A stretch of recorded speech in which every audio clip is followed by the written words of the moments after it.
Hi everybody, I'm Ron Jones, President of Green Builder Media. We're here today to explore the Vision House in Las Vegas that we're doing in conjunction with Beazer Homes.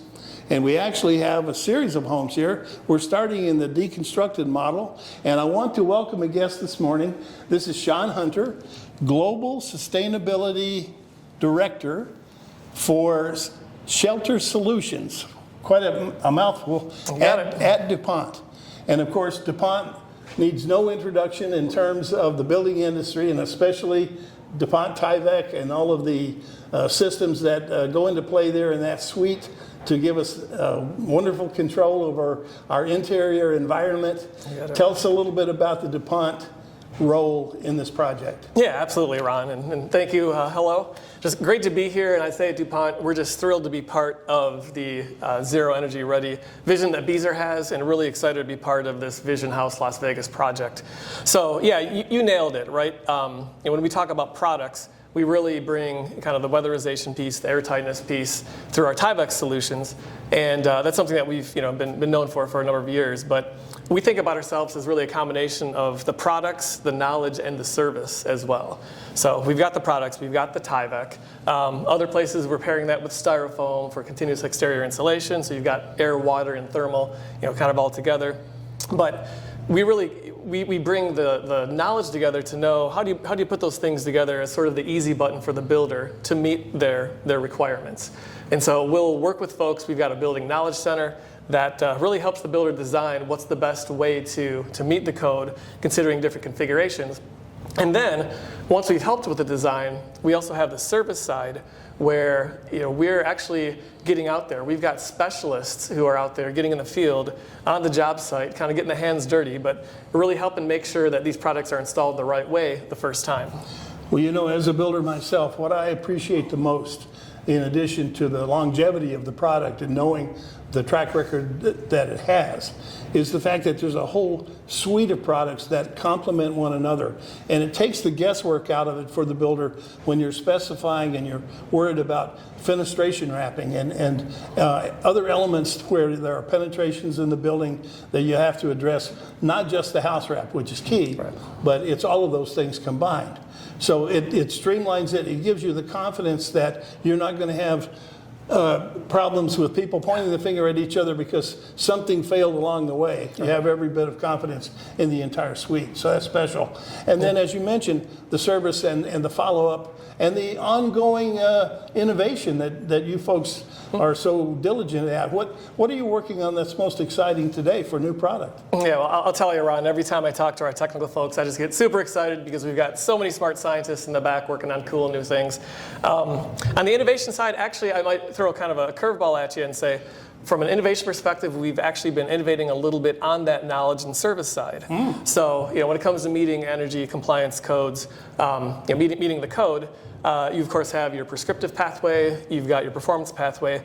There's that new UA calculation pathway that a lot of folks might not know about. Explain that a little bit. Yeah, it's really what we see as one of the most flexible ways to meet code compliance. So when you consider UA, what you're really doing is you're just going to look at the UA, kind of the heat transfer through each of the UA assemblies, each of the assemblies in the building. And when you do that, you're allowed to really kind of play with some trade-offs. So maybe you're going to trade off between the wall, the foundation, the roofs, and as long as you meet the required, you don't go above the energy throughput from the UA calculation, you've met code. And so what we've done is we've actually put together kind of a proprietary calculator that we offer for free to any builder who wants to explore this pathway. So if somebody says, hey, I want a little more flexibility in meeting code, reach out to us. We'll be happy to run the numbers, kind of sit down with you, help you evaluate some options, and we think it's just a really flexible way to get at it. Well, it's especially important when you start looking at all the different climate zones and you look at the ever-changing weather systems and patterns that we have. We're having to remain innovative and forward-thinking with all of these things to stay ahead of the game. I wonder, what about from a pure sustainability standpoint, if you were asked by a prospective home buyer, How does this enhance the sustainability of this house that I'm thinking of buying? Yeah, it's such a great question. There are really three things I think that come to mind. So one, obviously, for us, sustainability of a house, it has to be durable over time, right? To sustain the function of what a house does, you can't have damage from water intrusion, that sort of thing. It has to be durable. So for sure, that's kind of where a product like Tyvek starts out, is you're reducing that air infiltration, the water infiltration that can lead to compromised durability over the years.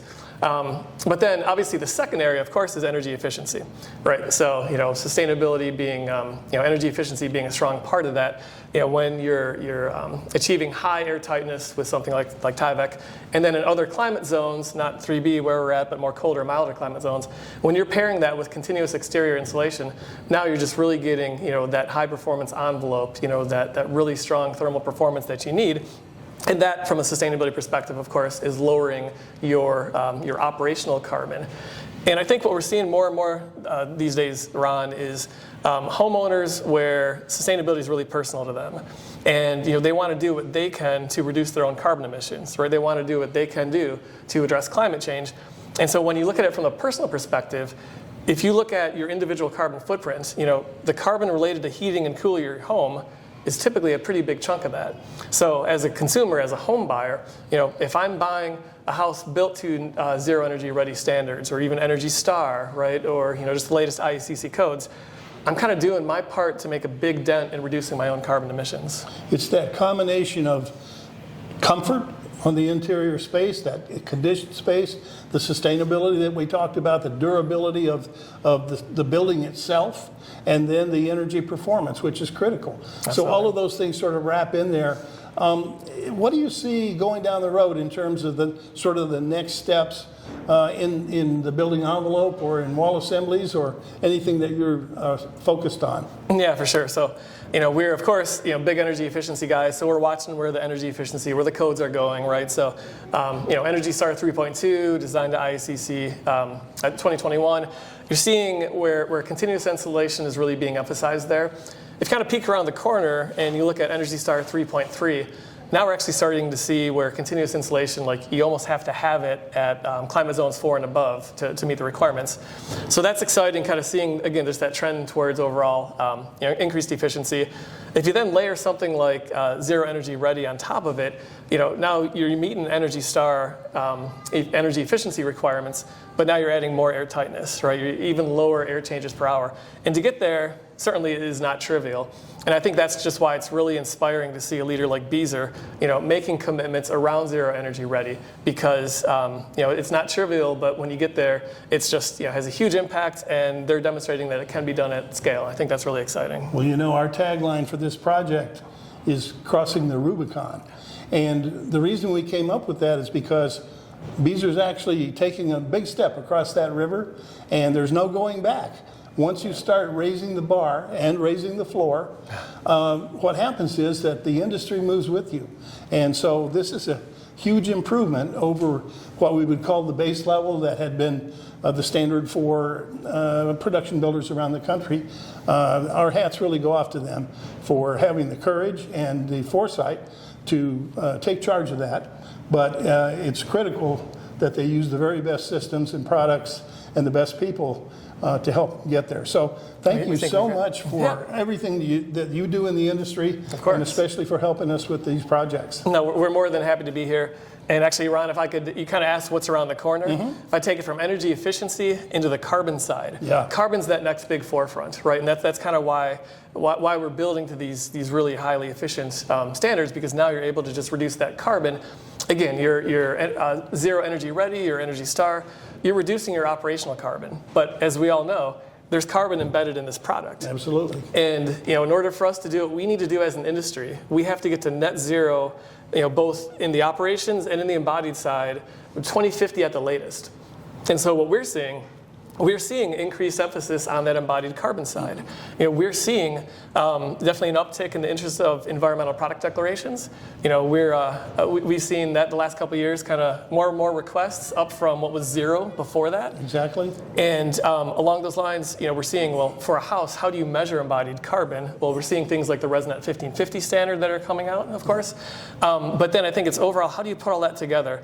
And if you're a DuPont, if you're a product manufacturer, you're looking at how do you reduce the carbon associated with this. So towards the kind of back to the innovation side, one of our biggest innovations the last couple of years actually has been with our styrofoam brand XPS insulation. This was the result of like an over decade-long innovation project. But when we got done with it, Ron, we had a product that was 94% reduced in embodied carbon. Amazing. So just huge reductions. But of course, we're not stopping there. We are looking at Tyvek, and there's actually some exciting things that are going on with Tyvek. So we actually just came out with a new environmental product declaration for Tyvek. You can find that. And in that EPD, we actually have lower embodied carbon than we did before, because now we're producing today Tyvek with electricity that's backed by renewable energy credits.